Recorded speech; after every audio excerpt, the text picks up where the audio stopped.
Les digo que cuando nosotros recorríamos los distintos barrios por las notas periodísticas y demás, una de las principales demandas que te hacen justamente en cada una de las vecinales es qué hacemos con los animalitos, porque se procrean, hay que alimentarlos, no tenemos ni para comer nosotros, te dicen, y tenemos que estar, por supuesto, estando con los chicos.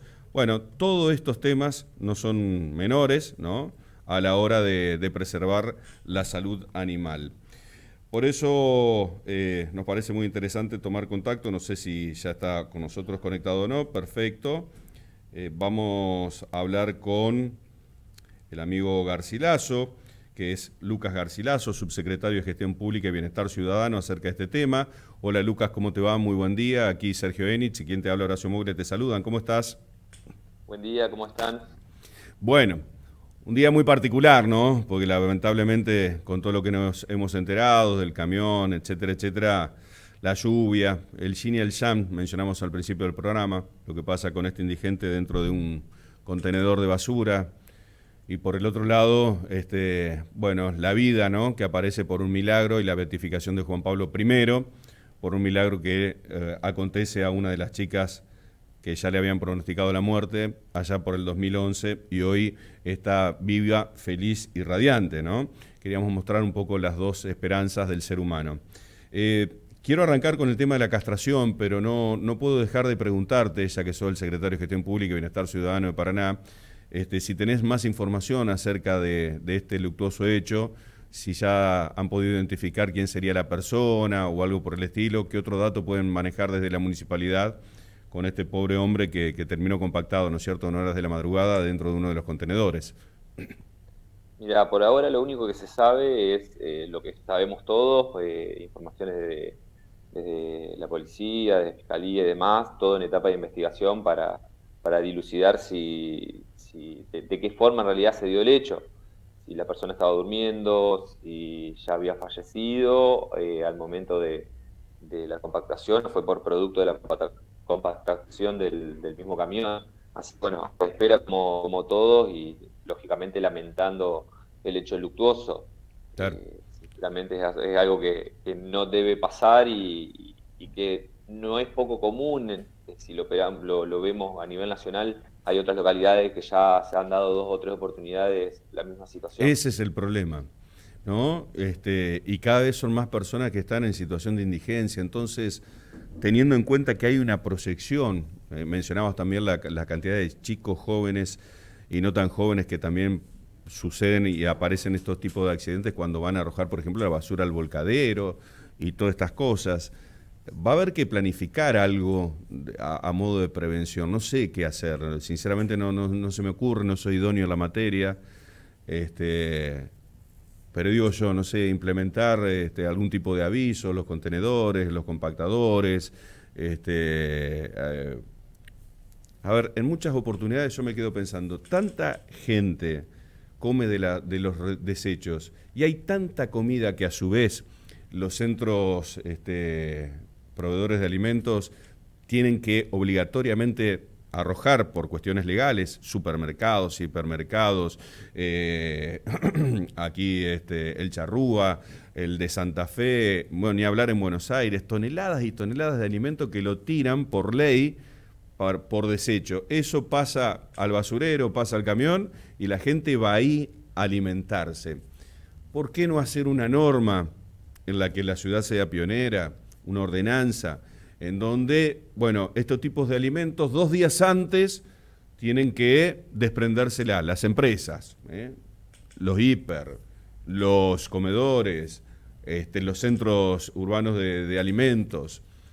Y esto que pasen los camiones municipales, se me ocurre, estoy delirando en voz alta en este momento, Lucas, con vos, que pasen los camiones municipales y lo distribuyan a los distintos comedores, como para que después, membretados dentro de los contenedores por fuera, decirle, de acá no, podés comer y ponerle, podés comer bien y sano y ponerle el 114, no sé, te tiro un número, para dirigirte a un comedor en el cual estas empresas y por ley y demás, sabés que es alimento seguro, que es un alimento digno.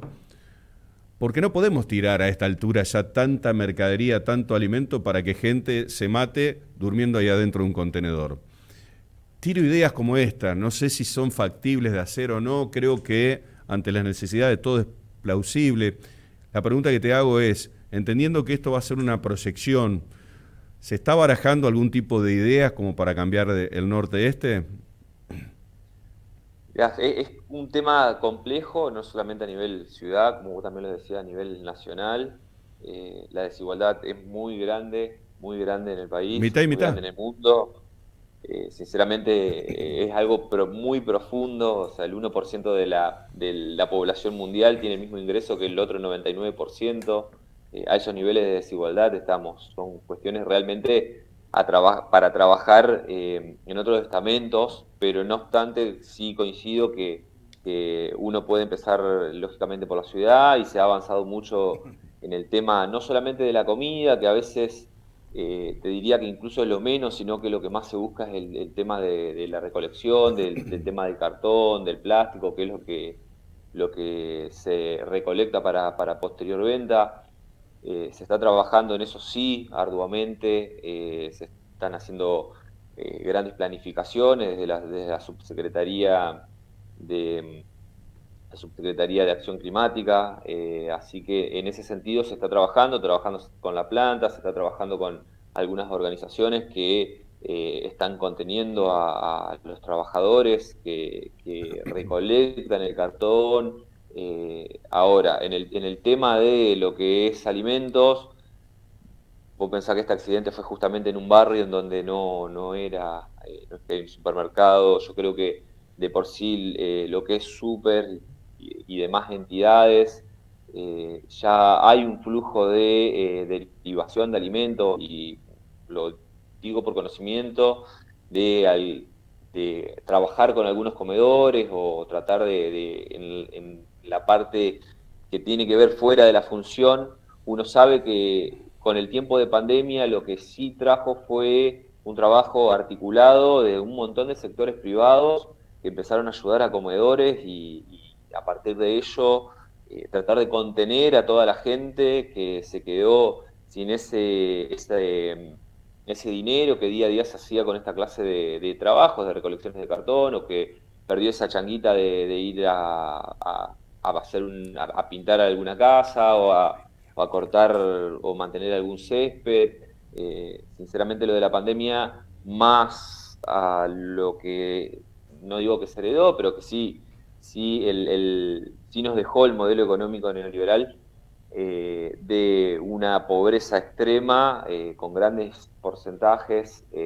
Sinceramente, digamos que lo de la pandemia vino a agravar mucho esa situación, y una de las cosas buenas que se pueden rescatar es la articulación entre un montón de sectores, del Estado, del sector privado, de las mujeres, que fueron las que más se pusieron al hombro en los comedores, y hubo una confluencia de todas estas áreas en poder estos alimentos, como vos decís, que a veces terminaban en otros lugares, que puedan terminar en comedores para contener a la gente que no la estaba pasando para nada bien. No obstante, como vos decís, es una temática para estudiar, para profundizar y para tratar de optimizar y hacer más eficiente esta cuestión de que alimentos que estén prontos a vencerse puedan terminar en los lugares que se necesitan. Es lógico. Sí, sí, porque el desecho está, las toneladas de alimentos se tiran por bromatología y por ley. Digo, antes de que se tiren, 2 días antes, tirámelo para casa. Que la gente está comiendo en los contenedores y después pasan estas cosas o va a comer a los basurales. Me parece que es algo a trabajar ese tema, por ahí en el orden provincial también, en el orden nacional y por qué no, en el orden local. Me parece que es una inquietud a llevar adelante. Lucas, vamos con la salubridad que es humana, pero que justamente empieza por los animales. Más de 7.000 castraciones están haciendo los barrios y también atención a cada uno de los animalitos. Esto es cuestión de despejar también enfermedades que puedan ser transmisibles también a los chicos, ¿no? Exactamente, es básicamente una cuestión de zoonosis. Exacto. Nosotros ingresamos en el 2019 y una de las primeras cosas que hicimos fue mover el quirófano que no se movía desde octubre del 2019. Empezamos por algunos barrios, hicimos Barrio San Martín, hicimos el Barrio Consejo, Yatay, Barrio Perón, Villa 351, y nos tomó la pandemia, lo que nos hizo detener, te diría, 1 mes y medio hasta que pudimos proveernos de todas las medidas de bioseguridad necesarias para poder seguir trabajando. No obstante, por las cuestiones de las restricciones, lo que hicimos fue descentralizar el sistema, es decir, nosotros en República de Siria de 500 está el Centro de Atención Primaria Veterinaria, donde no solamente está el servicio de castración, sino también el servicio de desparasitación, de atención clínica, de colocación de vacunas antirrábicas, de alguna que otra cirugía compleja, como extirpación de tumores o amputación de miembros. ¿Qué pasó con el quirófano? Lo dejamos en la zona este de la ciudad, que nos parecía que era necesario. Estuvo 4 meses en el ex hipódromo para posteriormente llevarlo al SIC 2, que se encuentra en calle Las Pareras y Almirante Brón. Ello nos permitió, agregado a un turnero web, para poder organizarnos, tener un trabajo previsible en 2 tandas de turnos. Nos permitió, con los mismos recursos, terminar el año con 7.500 castraciones, superando las 6.800 que se hicieron en el 2019 sin pandemia, con los mismos recursos humanos disponibles, lógicamente con mayores recursos económicos, por la lógica duplicidad de esterilizaciones. Es decir, en un año con pandemia hicimos casi 1.000 animales más de lo que se habían hecho en el 2019. Eso nos marcó y nos mostró un camino, y nos permitió ir diagramando de qué forma planificar este año, el 2020. Hoy a la fecha superamos ya lo del 2019, hace 2 semanas. Hoy, esta semana ya pudimos ¿Cómo es el lograr trabajo? ¿Es en conjunto con veterinarios privados, vamos a decirlo de esta manera? ¿Es solo No, zoonosis todo, municipal? ¿Cómo es? el trabajo es solamente con recurso humano municipal. Ajá, bueno. Solamente con recurso humano municipal. Lo que se hizo, como te comentaba, fue diagramar de una forma diferente los recursos que teníamos, los mismos recursos humanos.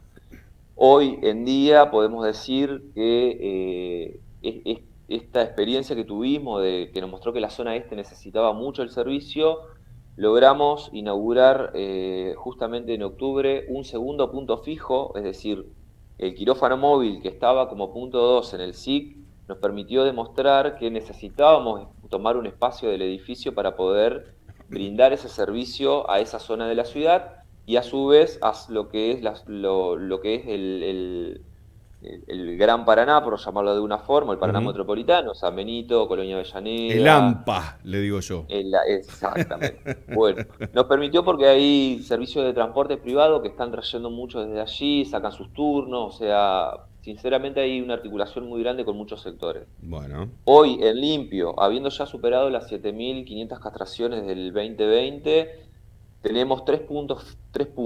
El punto 1, que es el que te comentaba, en el de Siria 500. El punto 2 fijo, que es algo que nunca se realizó, en el SIG 2 y el quirófano móvil, que empezó a andar desde agosto nuevamente por los barrios, una vez que lo permitió la situación epidemiológica.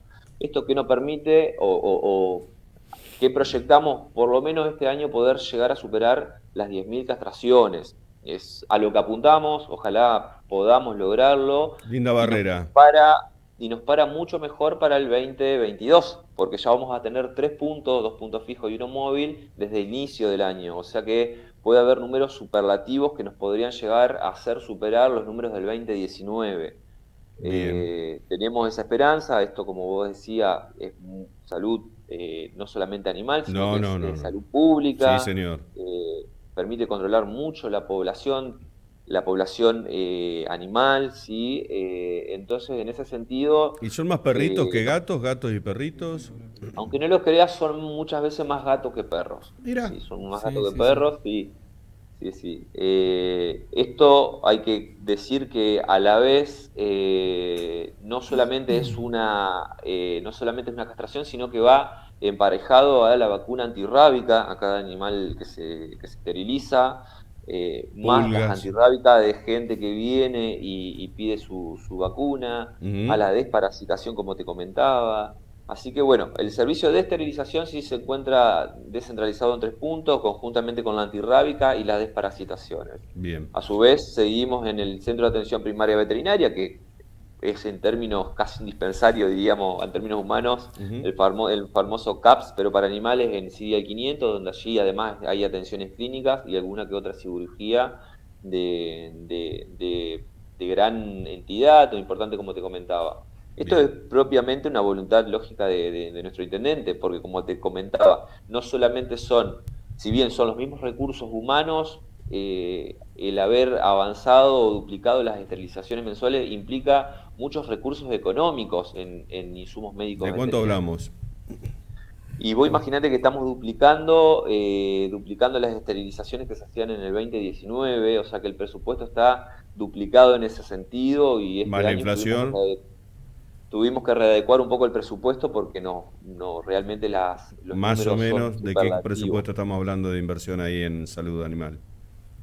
Y mirá, a principio del primer semestre ya había un gasto, te diría, de casi 900.000 pesos en insumos médicos veterinarios, Mira a vos. los cuales se suman lo que es el programa de protenencias que nos ayuda, es decir, es un presupuesto ya nacional con lo que Ujú. sería ketamina, y a su vez nos ayuda con la cuestión antirrábica provincia, así que también hay afectación de presupuesto provincial a la temática. O sea que la temática tiene presupuesto de 3 estamentos estatales. Bien.